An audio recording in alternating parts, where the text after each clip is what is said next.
Racikan Berita 1. Dengan Pak Taufik UI Watch, seorang aktivis dari UI, dan saya sendiri namanya Hari Lugis, yang dikenal sebagai DHR, akan mengupas permasalahan PKI gaya baru yang ada, yang hidup pada zaman ini, dan terkait IKN dan juga PP 24 tahun 2024 terkait pembagian kondom atau alat kontrasepsi supaya tidak hamil, atau tepatnya PP tersebut untuk merujuk kepada undang-undang tentang kesehatan. Demikian, ada teman-teman bertanya apa langsung topik? Saya melihatnya beginilah, sederhananya. PP 28 adalah hadiah Jokowi dalam menjelang atau untuk ulang tahun bangsa dan negara tanggal 17 Agustus 2024 yang sudah akan datang beberapa hari ini. Hadiahnya adalah dia menunjukkan di sisa akhir masa jabatannya kemampuan untuk merusak umat Islam.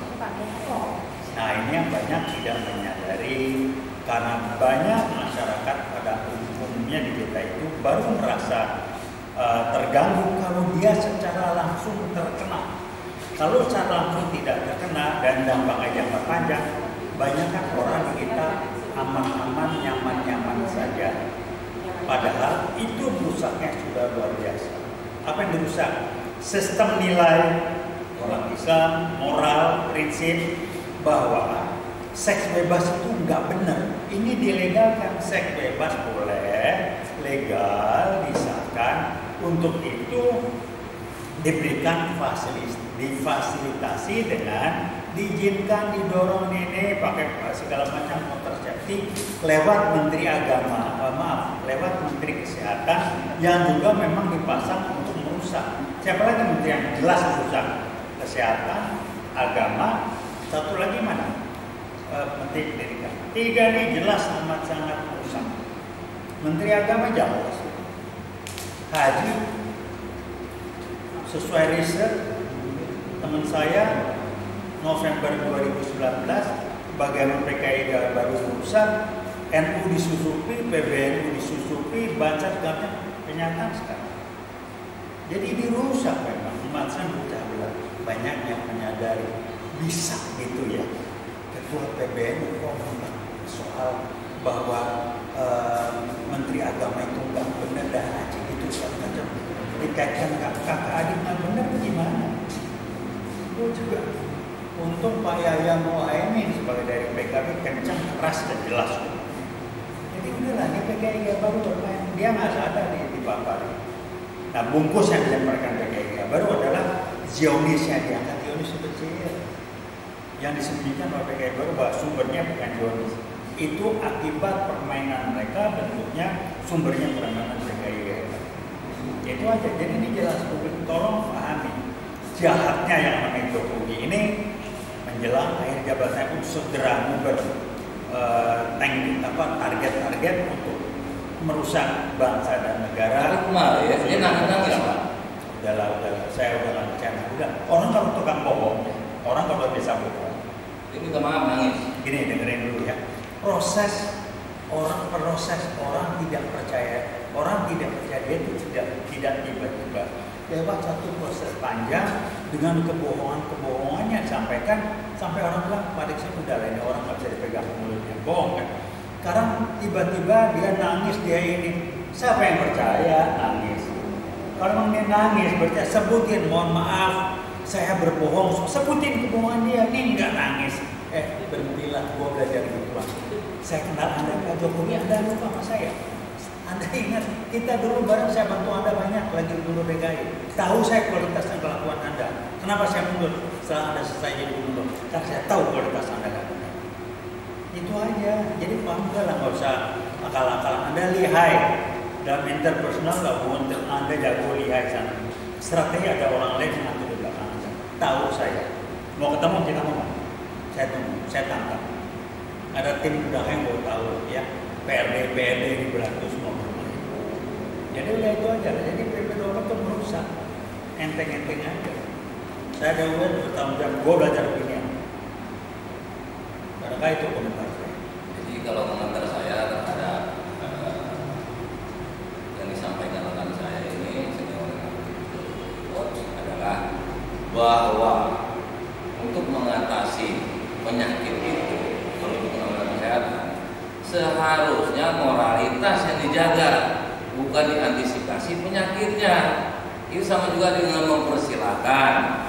Jadi pada intinya Jokowi minta maaf itu bohong. Ketika dia minta maaf itu menambah kebohongannya lagi ketika lahir PP 28 tahun 2024. Dia menambah kebohongannya, dustanya.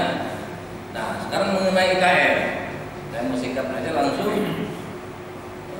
Memang soal moralitas tentu itu sangat tidak bisa menjadi cermin. Parameternya adalah kebohongan daripada Jokowi yang 100 lebih menurut Pak Belijon pada 3 tahun yang lalu. Kalau gugatan kami ada 66 kebohongan. Pak Belijon pada saat itu menyatakan 100 lebih, itu 3 tahun yang lalu. Jadi kemungkinan benar 100 lebih, mungkin 200 belum sampai. Tapi sudah keterlaluan kepada seorang yang harus role model, harus pemimpin yang memperlihatkan selalu jujur, lurus. Paling manusiawi adalah lalai, bukan sengaja berbohong, berencana. Demikian untuk masalah Jokowi minta maaf itu cuma bohong belaka. Nah mengenai IKN, dia juga minta maaf, itu juga menambah kebohongannya. Karena apa? Dia bilang tidur nyenyak, terakhir tidak nyenyak. Yang nyenyak yang tidak yang mana? Air belum mengalir. Terus dia bilang nanti 15 tahun atau 20 tahun. Ini proyek jangka panjang. Padahal dia sebelumnya menyatakan Juli ini diresmikan, mulai dipakai Gedung Tinggi. Dia mundur 20 tahun. Kemarin dia kesana lagi, resmikan jalan tol. Coba yang ini tol untuk apa? Itu buang modal. Memang menambah kebohongannya lagi. Dan memang dia berbohong itu untuk menutupi langkah-langkah strategis dari PKI. Dia baru merusak bangsa ini. Urusan apa? 17 IKN. Republik ini istana negara masih resmi. 17 itu adalah kegiatan resmi dari bangsa dan negara, ulang tahun bangsa dan negara. Kok di tempat yang nggak jelas IKN itu apa? Di sana negara masih ada. Jadi misalnya ini contoh buat publik. Kembali saya ingatkan, kenapa DPR menang baik itu sudah diputuskan konstitusional. Kalau dari ngomong dibuka kasus-kasusnya. Ada yang coba dicek, maaf Ketua DPR katanya Anda tidak berani ngomong banyak karena suami Anda kena BTS. Kalau ngomong dibuka private. Apa betul? Walau besar saya nggak tahu, tapi berada di macam seperti itu namanya kudeta konstitusional. Dibikin jinak tidak berkutik. Ini yang dilakukan, inilah gaya PKI baru membuat yang namanya kudeta konstitusional seperti itu. Jadi kalau kita cuma mau ngomong rule of the game, semua menyelesaikan sesuai aturan main. Aturannya sudah dikendalikan, cuma dalam 2 blok yang melakukan aturan main itu. Dia bikin ngacak-ngacak aturan, mau diapain? Terima kasih untuk komentar. Nah, jadi begini, kita lanjutkan mengenai IKN. Jadi ketika dia baru minta maaf, pada saat dia minta maaf itu dia melakukan kebohongan lagi. Karena dia kalau minta maaf berarti tidak melakukan kelalaian atau kesengajaan lagi. Ya kalau minta maaf sebut itu, apa salahnya disebut ya, tadi udah disebutkan. Ini kan nggak ngomong. Lanjutnya bahwa ketika dia kemarin ke sana belum dari sisi ekonomi dia mengundang artis sekian orang, itu biayanya siapa? Dia nggak jawab. Anggarannya dari mana? Dia resmikan tol, kira-kira siapa itu yang lewat itu? Sementara tol itu adalah dari utang. Jadi utang makin menggunung. Nah itulah tipikal Jokowi. Makanya saran saya itu udah terlanjur. Bangsa ini mau nggak mau, DPR juga diam saja. Ini gedung jangan mubazir. Artinya gunakan. Untuk, kalau saran saya untuk museum Orde Reformasi menjelang 3 dekade. Karena dari tahun 98 itu sudah 20 tahun sekian. Nah, ada ruangan yang 01, gunakan itu untuk Jokowi di penjara. Jadi nanti terus banyak yang datang. Sejarah ada. Itu buka pintu buat Cina-Cina RRC komunis invasi secara teritorial, dikasih pintu masuk itu. IKN itu idenya gampang lah bacanya. Udah nggak usah ngomong macam, mau berdebat masa datang. Kita ngomong di publik. Jadi selanjutnya bahwa ketika itu memang dijadikan spesialis salah satu ruangan untuk penjara, itu mancanegara turis, domestik hadir, dengan catatan sebelumnya Jokowi harus disidangkan dengan objektivitas, prosedural, due process, transparansi. Ketika dia memang dihukum, jaksa bisa membuktikan tuduhan-tuduhan yang banyak. Dari KKN aja bisa kena Jokowi. Kalau jaksa agung polisi nggak bisa, konsultasi sama saya. KKN, khususnya nepotisme, Jokowi pasti kena. Ya, Jokowi pasti kena dalam bidang nepotisme, apalagi kebohongan publik, keterbukaan informasi publik tentang ijazah palsu. Dia nggak pernah menjawab sampai saat ini.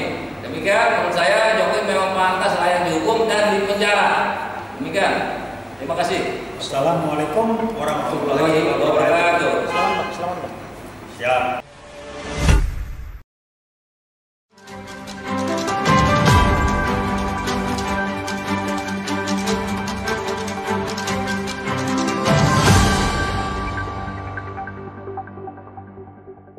Racikan Berita 1.